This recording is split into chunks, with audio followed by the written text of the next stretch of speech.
Hi everyone, I'm Isabel and welcome to my kitchen.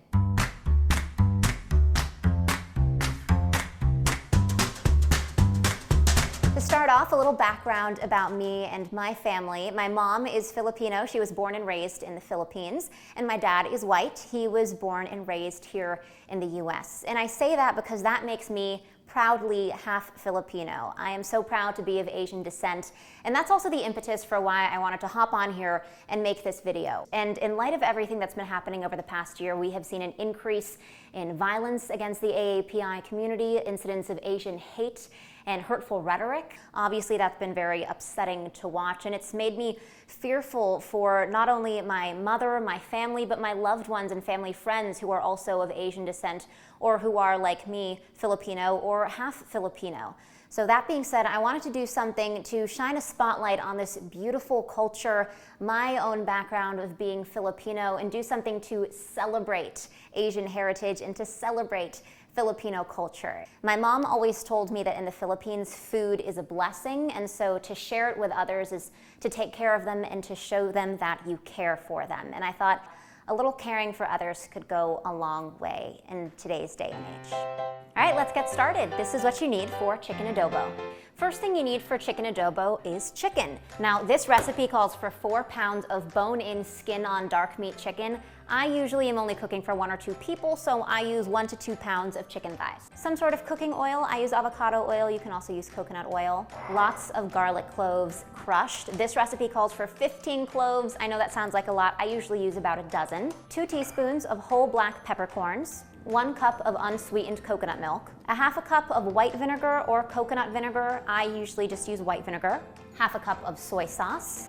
And the recipe calls for 8 fresh bay leaves. I always have dried, so I usually use about 3 or 4 dried bay leaves. So for this recipe, remember, you're gonna be putting a fair amount of liquid into the pot or pan, so you want it to have a bit of depth so that it can hold all of that liquid. And when you put in your chicken, you want it to sear and for the fat to render. So for that to happen, you're gonna want your pan to start off fairly hot. We're gonna go ahead and put this on a medium-high heat, and then just go ahead and put in just a few tablespoons, just enough to kind of cover the bottom of your cooking oil. The oil here is hot, it's shimmering, which means the pan is hot enough for the chicken now. And remember, we are gonna go ahead and put the chicken in skin side down, and that way all the fat renders out, because that is what is really gonna make this recipe, are all of those chicken fats. And it's gonna sizzle when you put them in. Ready?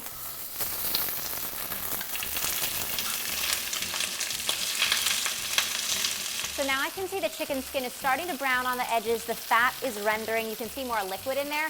That's what I'm gonna add in my garlic so that the garlic is cooking and browning nicely in that chicken fat. Garlic is cooking away with the chicken, and it smells amazing in here. If you love the smell of cooking garlic, this recipe is definitely one you will like.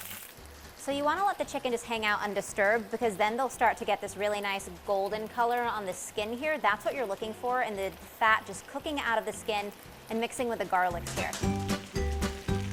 It's been a few minutes, so now it's time to add in all of our liquids. Our soy sauce, you've got our white vinegar, you can also use coconut vinegar, coconut milk, and some water. So after I add in all the liquids, add in 2 teaspoons of black peppercorns. So the recipe calls for fresh bay leaves. I always have dried bay leaves on hand, so I'm just gonna add 3 dried bay leaves. Smells so good already. So once you've got all of your liquids in here, you're gonna wanna actually bring it up to a boil.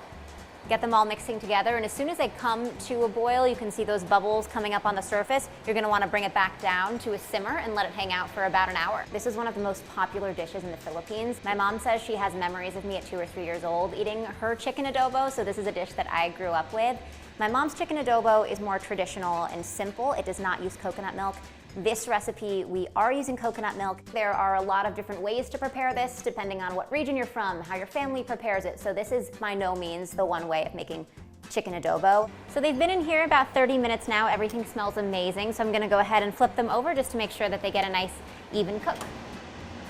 And look at the skin on these. They've gotten a nice sear, they've gotten that golden color, and they've just been marinating now, simmering away in these juices, so everything is this nice golden brown color. It looks amazing. All right, turn this off. The chicken is done now. You wanna check your chicken. They can be done, 45 minutes to an hour later. These guys were on for about 50 minutes. I can tell they are done. Beautiful golden brown. They smell delicious, so now let's plate it up. Such an important part of Filipino cuisine, and especially this dish, is rice. I made some ahead of time already, so we're gonna go ahead, serve this up. This is gonna be so good for mopping up all of those delicious sauces.